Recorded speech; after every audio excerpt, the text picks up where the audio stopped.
ನಮಸ್ಕಾರ ಗೆಳೆಯರಿ, stock market Kannada ಚಾನಲ್ಗೆ ಸ್ವಾಗತ ಸುಸ್ವಾಗತ. ಈ ವಿಡಿಯೋದಲ್ಲಿ ಇವತ್ತಿನ ನಮ್ಮ ಮಾರ್ಕೆಟ್ ಪರ್ಫಾರ್ಮೆನ್ಸ್ ನ ಜೊತೆಗೆ ಹಲವಾರು ಇಂಡಿವಿಜುವಲ್ ಸ್ಟಾಕ್ ಗಳಿಗೆ ಸಂಬಂಧಪಟ್ಟಂತಹ ಅಪ್ಡೇಟ್ ಗಳನ್ನ ತಿಳ್ಕೊಳ್ಳುವಂತ ಪ್ರಯತ್ನವನ್ನು ಮಾಡೋಣ. ಹಾಗೆ ಮಾರ್ನಿಂಗ್ ವಿಡಿಯೋದಲ್ಲಿ ಹಲವು ಕಂಪನಿಗಳಿಗೆ ಸಂಬಂಧಪಟ್ಟಂತಹ ಅಪ್ಡೇಟ್ ಗಳನ್ನ ಕೊಟ್ಟಿದೆ. ಜೊತೆಗೆ ನಿನ್ನೆ ಹಲವಾರು ಕಂಪನಿಗಳು Q4 ರಿಸಲ್ಟ್ ಅನ್ನು ಅನೌನ್ಸ್ ಮಾಡಿದ್ದು, ಅವುಗಳ ಪರ್ಫಾರ್ಮೆನ್ಸ್ ಹೇಗಿದೆ ಅಂದ್ರೆ ರಿಸಲ್ಟ್ ಗೆ ರಿಯಾಕ್ಷನ್ ಹೇಗಿದೆ ಅನ್ನೋದನ್ನ ವಾಚ್ ಮಾಡಿದ್ದೀರಿ ಅಂದ್ಕೊಳ್ತೀನಿ. ನೋಡೋಣ, ಇವತ್ತು ಒಂದಷ್ಟು ಅಪ್ಡೇಟ್ ಗಳು ಬಂದಿದ್ದಾವೆ, ಅವುಗಳ ಬಗ್ಗೆ ತಿಳ್ಕೊಳ್ಳೋಣ. ಮೊದಲಿಗೆ ಡಿಸ್ಕ್ಲೇಮರ್ ಕೊಡಲಿಕ್ಕೆ ಇಷ್ಟಪಡ್ತೀನಿ. ಇಲ್ಲಿ ಕವರ್ ಮಾಡ್ತಿರುವಂತಹ ಯಾವುದೇ ಸ್ಟಾಕ್ ಅನ್ನು ಕೂಡ ರೆಕಮೆಂಡ್ ಮಾಡ್ತಿಲ್ಲ. ನೀವು ಫರ್ದರ್ ಸ್ಟಡಿ ಮೆಡಿಟೇಷನ್ ತಗೊಳ್ಳಬಹುದು. ಆಸ್ ಎಜುಕೇಶನಲ್ ಪರ್ಪಸ್ ನಾನು ವಿಡಿಯೋ ಮುಂದೆ ತರ್ತಾ ಇದ್ದೀನಿ. ಹಾಗೆ ಡಿಸ್ಕ್ರಿಪ್ಷನ್ ಅಲ್ಲಿ ಅಕೌಂಟ್ ಓಪನಿಂಗ್ ಲಿಂಕ್ ಇದೆ, ಅಕೌಂಟ್ ಅನ್ನು ಓಪನ್ ಮಾಡ್ಕೊಳ್ಬಹುದು. ಹೂಡಿಕೆಗೆ ಸಂಬಂಧಪಟ್ಟಂತೆ ನಿಮ್ಗೆ ಏನಾದರೂ ಸಪೋರ್ಟ್ ಬೇಕಂದ್ರೆ ಇಲ್ಲಿರುವಂತಹ ನಂಬರ್ಗಳ ಮೂಲಕ ನಮ್ಮ ಟೀಮ್ ನ ಕಾಂಟ್ಯಾಕ್ಟ್ ಮಾಡಬಹುದು. ಇಲ್ಲಿ ಮೆನ್ಷನ್ ಮಾಡಿರುವಂತಹ ಎಲ್ಲ ಸರ್ವಿಸಸ್ ನಮ್ಮ ಮೂಲಕ ಸಿಗುತ್ತೆ. ಬಟ್ ಇದಕ್ಕೆ ಕಂಡೀಷನ್ ಒಂದೇ, ನಮ್ಮ ಮೂಲಕ ಅಕೌಂಟ್ ಓಪನ್ ಆಗಿರಬೇಕು. ಹಾಗಾಗಿ ಅಕೌಂಟ್ ಓಪನ್ ಮಾಡ್ಕೊಂಡು ಕಾಂಟ್ಯಾಕ್ಟ್ ಮಾಡಬಹುದು. ಇವತ್ತಿನ ನಮ್ಮ ಮಾರ್ಕೆಟ್ ಪರ್ಫಾರ್ಮೆನ್ಸ್ ಅನ್ನು ನೋಡೋದಾದ್ರೆ ನಿಫ್ಟಿಯಲ್ಲಿ ನೋಡಬಹುದು 0.84% ಅಥವಾ 205 ಪಾಯಿಂಟ್ಸ್ ಡೌನ್ ಪರ್ಫಾರ್ಮೆನ್ಸ್ ನೋಡಲಿಕ್ಕೆ ಸಿಕ್ಕಿದೆ. ಮಾರ್ನಿಂಗ್ ವಿಡಿಯೋದಲ್ಲಿ ನಾವು ಗಿಫ್ಟ್ ನಿಫ್ಟಿ ಹಾಗೂ ಏಷ್ಯನ್ ಮಾರ್ಕೆಟ್ ಗಳ ಪರ್ಫಾರ್ಮೆನ್ಸ್ ಅನ್ನು ನೋಡಿದಾಗ ನೆಗೆಟಿವ್ ಇತ್ತು. ಅದೇ ರೀತಿ ನೆಗೆಟಿವ್ ಅಲ್ಲೇ ಓಪನ್ ಆಯಿತು. ನಂತರ ಒಂದಷ್ಟು ರಿಕವರಿ ಕೂಡ ಆಯಿತು, ಬಟ್ ಅಷ್ಟೇನಾಗ್ಲಿಲ್ಲ. ಮತ್ತೆ ಡೌನ್ ಪರ್ಫಾರ್ಮೆನ್ಸ್ ಕಂಟಿನ್ಯೂ ಆಯಿತು. ಓವರ್ ಆಲ್ 205 ಪಾಯಿಂಟ್ಸ್ ಡೌನ್ ಅಲ್ಲಿ ನಿಫ್ಟಿ ಕ್ಲೋಸಿಂಗ್ ಅನ್ನ ಕೊಟ್ಟಿದೆ. ಇನ್ನು ಸೆನ್ಸೆಕ್ಸ್ ಕಡೆ ಬಂದ್ರೆ ಇಲ್ಲಿ ಕೂಡ 852 ಪಾಯಿಂಟ್ಸ್ ಅಥವಾ 1.09% ಡೌನ್ ಪರ್ಫಾರ್ಮೆನ್ಸ್ ನೋಡಲಿಕ್ಕೆ ಸಿಕ್ಕಿದೆ. ಸೇಮ್ ಚಾರ್ಟ್ ಪ್ಯಾಟರ್ನ್ ನಮಗೆ ಇಲ್ಲಿ ಕೂಡ ನೋಡ್ಲಿಕ್ಕೆ ಸಿಗ್ತಾ ಇದೆ. ಇನ್ನು ಬ್ರಾಡ್ ಮಾರ್ಕೆಟ್ ಇಂಡೆಕ್ಸಸ್ ಗಳ ಕಡೆ ಬಂದ್ರೆ ನಿಫ್ಟಿ ನೆಕ್ಸ್ಟ್ 50 ನಲ್ಲಿ ನೋಡಬಹುದು ಸ್ವಲ್ಪ ಜಾಸ್ತಿನೇ ಡೌನ್ ಪರ್ಫಾರ್ಮೆನ್ಸ್ ಇದೆ. 1.31% ಡೌನ್ ಅಲ್ಲಿ ಕ್ಲೋಸಿಂಗ್ ಅನ್ನು ಕೊಟ್ಟಿದೆ. ನಿಫ್ಟಿ 100 ಅಲ್ಲಿ 0.93% ಡೌನ್ ಇದೆ. ನಿಫ್ಟಿ 200 0.83% ಡೌನ್ ಇದೆ. ನಿಫ್ಟಿ 500 0.79% ಡೌನ್ ಇದೆ. ಓವರ್ ಆಲ್ ನಿಫ್ಟಿ 50 ಇಂದ ನಿಫ್ಟಿ 500 ವರೆಗೂ 0.8 ಇಂದ 1.31% ವರೆಗೂ ಕೂಡ ಡೌನ್ ಪರ್ಫಾರ್ಮೆನ್ಸ್ ಇದೆ.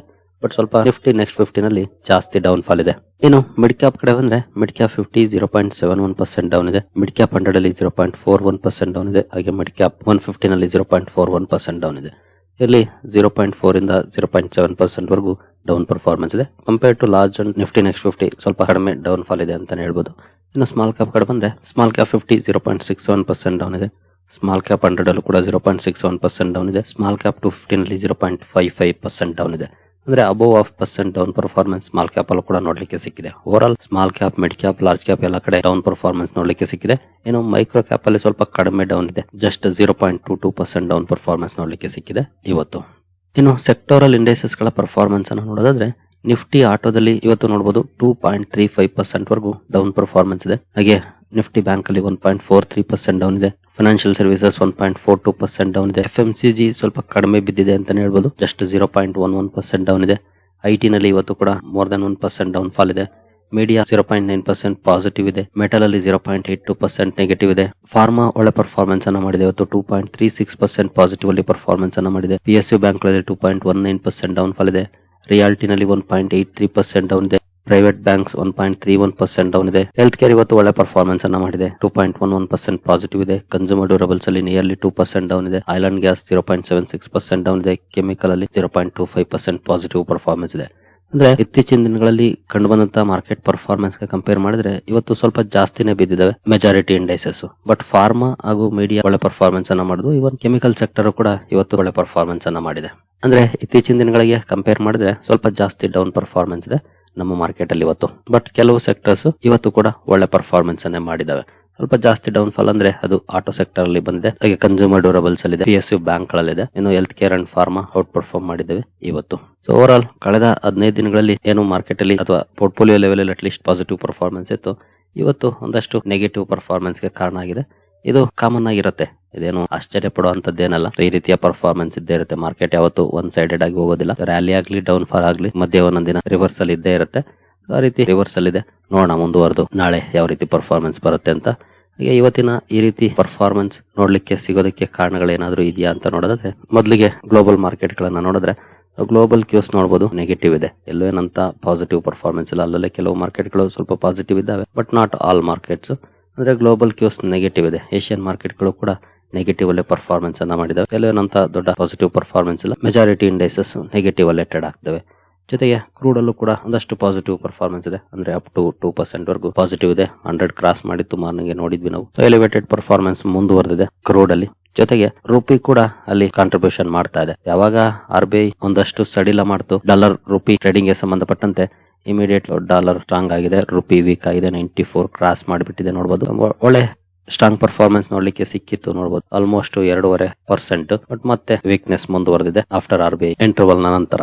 ಸೊ ಈ ಮೇಜರ್ ಕಾರಣಗಳಿದ್ದು ಇವತ್ತು ಮಾರ್ಕೆಟ್ಗೆ ಸ್ವಲ್ಪ ನೆಗೆಟಿವ್ ಇಂಪ್ಯಾಕ್ಟ್ ಹೆಚ್ಚಾಗ್ಲಿಕ್ಕೆ. ಇನ್ನು ಇಂಡಿವಿಜುವಲ್ ಸ್ಟಾಕ್ ಗಳ ಕಡೆ ಬಂದ್ರೆ ಟ್ರೆಂಡ್ ಇವತ್ತು ತುಂಬಾನೇ ಫೋಕಸ್ ಅಲ್ಲಿತ್ತು. ಯಾಕಂದ್ರೆ ನಿನ್ನೆ ರಿಸಲ್ಟ್ ಅನೌನ್ಸ್ ಮಾಡಿತ್ತು, ರಿಸಲ್ಟ್ ಜೊತೆ ಬೋನಸ್ ಹಾಗೂ ಡಿವಿಡೆಂಡ್ ಎರಡನ್ನು ಕೂಡ ಅನೌನ್ಸ್ ಮಾಡಿತ್ತು. ಹಾಗೆ ಫಂಡ್ ರೈಸ್ ಬಗ್ಗೆ ಕೂಡ ನಿರ್ಧಾರವನ್ನು ತಗೊಂಡಿತ್ತು, 2,500 ಕೋಟಿ. ಈ ಎಲ್ಲ ಸುದ್ದಿ ಕಾರಣಕ್ಕೆ ಸ್ಟಾಕ್ ಫೋಕಸ್ ಅಲ್ಲಿತ್ತು. ಕುತೂಹಲ ಇತ್ತು ಯಾವ ರೀತಿ ಪರ್ಫಾರ್ಮೆನ್ಸ್ ಬರುತ್ತೆ ಅಂತ. ಪರ್ಫಾರ್ಮೆನ್ಸ್ ನೋಡಬಹುದು 4% ಡೌನ್ ಪರ್ಫಾರ್ಮೆನ್ಸ್ ನೋಡ್ಲಿಕ್ಕೆ ಸಿಕ್ಕಿದೆ. ಯಾಕೆ ಈ ರೀತಿ ಡೌನ್ ಫಾಲ್ ಬಂತು? ರಿಸಲ್ಟ್ ಅಂತೂ ಇಯರ್ ಆನ್ ಇಯರ್ ಚೆನ್ನಾಗಿತ್ತು, ಕ್ವಾರ್ಟರ್ ಆನ್ ಕ್ವಾರ್ಟರ್ ಡೌನ್ ಇತ್ತು. ಅದಕ್ಕೆ ಕಾರಣ ಕೂಡ ಇದೆ. ಯಾಕಂದ್ರೆ ಪ್ರೀವಿಯಸ್ ಕ್ವಾರ್ಟರ್ ಅಥವಾ Q3 ಏನಿದೆ ಅದು ಹಬ್ಬಗಳ ಸೀಸನ್. ಹಬ್ಬಗಳ ಸಂದರ್ಭದಲ್ಲಿ ಯೂಶುವಲಿ ಬಿಸ್ನೆಸ್ ಚೆನ್ನಾಗಿರುತ್ತೆ.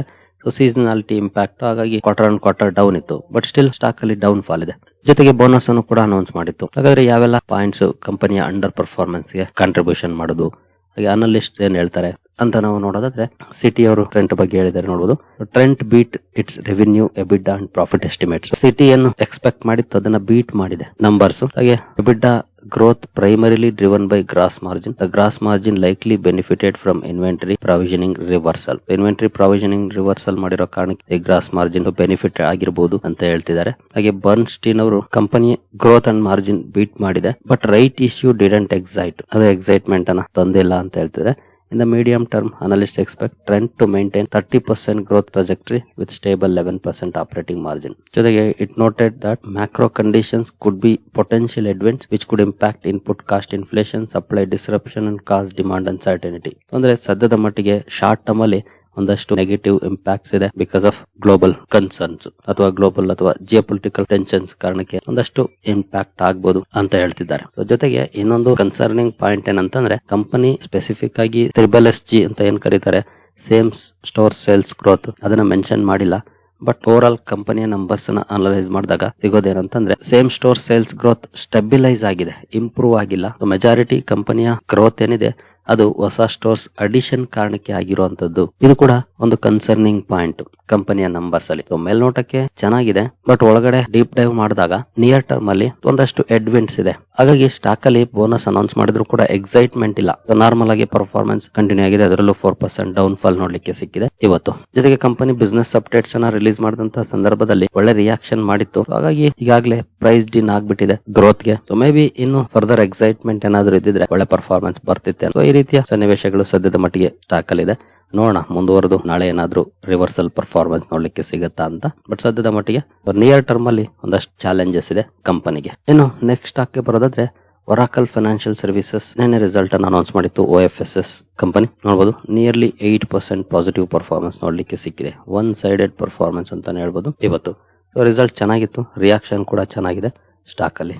ನೆಕ್ಸ್ಟ್ ವರ್ನೋವಾ T&D ಇಂಡಿಯಾ ಕೂಡ ಫೋಕಸ್ ಅಲ್ಲಿತ್ತು. ಕಾರಣ ಈ ಕಂಪನಿಯ ಪೇರೆಂಟ್ ಕಂಪನಿ ಒಂದು ಅಪ್ಡೇಟ್ ಅನ್ನು ಕೊಟ್ಟಿದೆ. ಕಂಪನಿ ಈ ವರ್ಷದ ಗೈಡೆನ್ಸ್ ಅನ್ನ ಜಾಸ್ತಿ ಮಾಡಿದೆ ಅಕ್ರಾಸ್ ಆಲ್ ಸೆಗ್ಮೆಂಟ್ಸ್. ಗೈಡೆನ್ಸ್ ಅನ್ನ ಜಾಸ್ತಿ ಮಾಡಿದೆ. ಈ ಒಂದು ಅಪ್ಡೇಟ್ ನ ಕಾರಣಕ್ಕೆ ಸ್ಟಾಕ್ ಫೋಕಸ್ ಅಲ್ಲಿತ್ತು. ಸ್ಟಾಕ್ ಅಲ್ಲಂತೂ ತುಂಬಾ ಒಳ್ಳೆ ರಿಯಾಕ್ಷನ್ ಇದೆ ನೋಡಬಹುದು. ಮೋರ್ ದೆನ್ 6% ಅಪ್ ಅಲ್ಲಿ ಸ್ಟಾಕ್ ಇವತ್ತು ಕ್ಲೋಸಿಂಗ್ ಅನ್ನ ಕೊಟ್ಟಿದೆ. ನಂತರ ವೋಡಾಫೋನ್ ಐಡಿಯಾ ಕೂಡ ಫೋಕಸ್ ಅಲ್ಲಿತ್ತು. ಕಾರಣ ಕಂಪನಿ ಸತತವಾಗಿ 2ನೇ ತಿಂಗಳು ಕಸ್ಟಮರ್ ಅಡಿಷನ್ ಮಾಡ್ಕೊಂಡಿದೆ. ಅಂದ್ರೆ ಪ್ರತಿ ಸಲನೂ ಕೂಡ ಕಸ್ಟಮರ್ ಆಚೆ ಹೋಗ್ತಾ ಇದ್ರು. ಪ್ರತಿ ತಿಂಗಳು ಕೂಡ ಫೆಬ್ರವರಿ ಮಂತ್ ಅಲ್ಲಿ 21,000 ಅಡಿಷನ್ ಆಗಿತ್ತು. ಈ ಸಲ 1,03,000 ಕಸ್ಟಮರ್ಸ್ ಅಡಿಷನ್ ಆಗಿದ್ದಾರೆ, ಅಂದ್ರೆ ಮಾರ್ಚ್ ಮಂತ್ ಅಲ್ಲಿ. ಈ ಒಂದು ಅಪ್ಡೇಟ್ ಅನ್ನ ರಿಲೀಸ್ ಮಾಡಿದೆ. ಈ ಸುದ್ದಿ ಕಾರಣಕ್ಕೆ ಸ್ಟಾಕ್ ಫೋಕಸ್ ಅಲ್ಲಿತ್ತು. ನಿಯರ್ಲಿ 0.5% ಪಾಸಿಟಿವ್ ಪರ್ಫಾರ್ಮೆನ್ಸ್ ಕೂಡ ನೋಡ್ಲಿಕ್ಕೆ ಸಿಕ್ಕಿದೆ ಇವತ್ತು ವೋಡಾಫೋನ್ ಐಡಿಯಾದಲ್ಲಿ. ಇನ್ನು ಎವರಿಡಿ ಇಂಡಸ್ಟ್ರೀಸ್ ಕೂಡ ಸುದ್ದಿಲಿತ್ತು. ಮಾರ್ನಿಂಗ್ ವಿಡಿಯೋದಲ್ಲಿ ನಾನು ಇದರ ಬಗ್ಗೆ ಒಂದು ಅಪ್ಡೇಟ್ ಅನ್ನ ಕೊಟ್ಟಿದ್ದೆ. ಕಂಪನಿ J&K ನಲ್ಲಿ ಆಲ್ಕಲೈನ್ ಬ್ಯಾಟರಿ ಯೂನಿಟ್ ಅನ್ನ ಸ್ಥಾಪನೆ ಮಾಡಿರೋ ಬಗ್ಗೆ. ಬಟ್ ಸ್ಟಾಕ್ ಅಲ್ಲಿ ಪಾಸಿಟಿವ್ ರಿಯಾಕ್ಷನ್ ಬರಲಿಲ್ಲ ನೋಡಬಹುದು. ನಿಯರ್ಲಿ 4% ಡೌನ್ ಅಲ್ಲೇ ಸ್ಟಾಕ್ ಇವತ್ತು ಕ್ಲೋಸಿಂಗ್ ಅನ್ನ ಕೊಟ್ಟಿದೆ. ನಂತರ JK ಸಿಮೆಂಟ್ ಸುದ್ದಿಲಿತ್ತು. ಕಾರಣ ಕಂಪನಿ ಒಂದು ಲೈಮ್ ಸ್ಟೋನ್ ಬ್ಲಾಕ್ ಅಲ್ಲಿ ಪ್ರಿಫರ್ಡ್ ಬಿಡ್ಡರ್ ಆಗಿ ಹೊರ ಬಂದಿದೆ ನೋಡಬಹುದು. JK cement emerges as preferred bidder for limestone block in Rajasthan. ಈ ಒಂದು ಸುದ್ದಿ ಕಾರಣಕ್ಕೆ ಸ್ಟಾಕ್ ಫೋಕಸ್ ಅಲ್ಲಿ. ಬಟ್ ಇಲ್ಲಿ ಏನು ಪಾಸಿಟಿವ್ ರಿಯಾಕ್ಷನ್ ಇಲ್ಲ, ನೆಗೆಟಿವ್ ಅಲ್ಲೇ ಪರ್ಫಾರ್ಮೆನ್ಸ್ ಬಂದಿದೆ. ಇನ್ನು ಪಟೇಲ್ ಇಂಜಿನಿಯರಿಂಗ್ ಕೂಡ ಸುದ್ದಿಲಿತ್ತು. ಕಾರಣ ನೋಡಬಹುದು, Patel engineering L1 for 1593 crore project 1593 ಕೋಟಿ ಪ್ರಾಜೆಕ್ಟ್ ಲೋಯೆಸ್ಟ್ ಬಿಡ್ಡರ್ ಆಗಿ ಹೊರ ಬಂದಿದೆ. ಈ ಒಂದು ಸುದ್ದಿ ಕಾರಣಕ್ಕೆ ಸ್ಟಾಕ್ ಫೋಕಸ್ ಅಲ್ಲಿತ್ತು. ಇಲ್ಲೂ ಏನಂತ ಪಾಸಿಟಿವ್ ರಿಯಾಕ್ಷನ್ ಇಲ್ಲ, ಸ್ಲೈಟ್ಲಿ ಅಪ್ ಅಲ್ಲಿ ಕ್ಲೋಸಿಂಗ್ ನೋಡ್ಲಿಕ್ಕೆ ಸಿಕ್ಕಿದೆ ಇವತ್ತು. ಇನ್ನು ಬಲರಾಂಪುರ್ ಚಿನ್ನಿ ಮಿಲ್ಸ್ ಕೂಡ ಸುದ್ದಿಲಿತ್ತು. ಕಂಪನಿ ಲ್ಯಾಕ್ಟೋ ಜಿಪ್ಸಮ್ ಪ್ಲಾಂಟ್ ಅನ್ನ ಅಪ್ರೂವ್ ಮಾಡಿದೆ. ಇದಕ್ಕಾಗಿ 160 ಕೋಟಿಯನ್ನ ಹೂಡಿಕೆ ಮಾಡ್ತಾ ಇದೆ. ಜೊತೆಗೆ 450 ಕೋಟಿ ಮೊತ್ತದ ಶೇರ್ಸ್ ಅಲಾಟ್ಮೆಂಟ್ ಅನ್ನು ಕೂಡ ಅಪ್ರೂವ್ ಮಾಡಿದೆ. ಈ ಒಂದು ಸುದ್ದಿ ಕಾರಣಕ್ಕೆ ಸ್ಟಾಕ್ ಫೋಕಸ್ ಇತ್ತು. ಬಟ್ ಇಲ್ಲಿ ಏನು ಪಾಸಿಟಿವ್ ಪರ್ಫಾರ್ಮೆನ್ಸ್ ಇಲ್ಲ. ಇನ್ನು ಲಾರ್ಸನ್ ಅಂಡ್ ಟೋಬ್ರೋ ಕೂಡ ಇವತ್ತು ಒಂದು ಅಪ್ಡೇಟ್ ಅನ್ನು ಕೊಟ್ಟಿದೆ ನೋಡಬಹುದು. L&T wins orders for buildings and factories business. Company significant order ಅನ್ನು ಪಡ್ಕೊಂಡಿದೆ. ಅಂದ್ರೆ 1,000 ದಿಂದ 2,500 ಕೋಟಿವರೆಗಿನ ಆರ್ಡರ್. ಈ ಆರ್ಡರ್ ಕಾರಣಕ್ಕೆ L&T ಕೂಡ ಫೋಕಸ್ ಅಲ್ಲಿತ್ತು.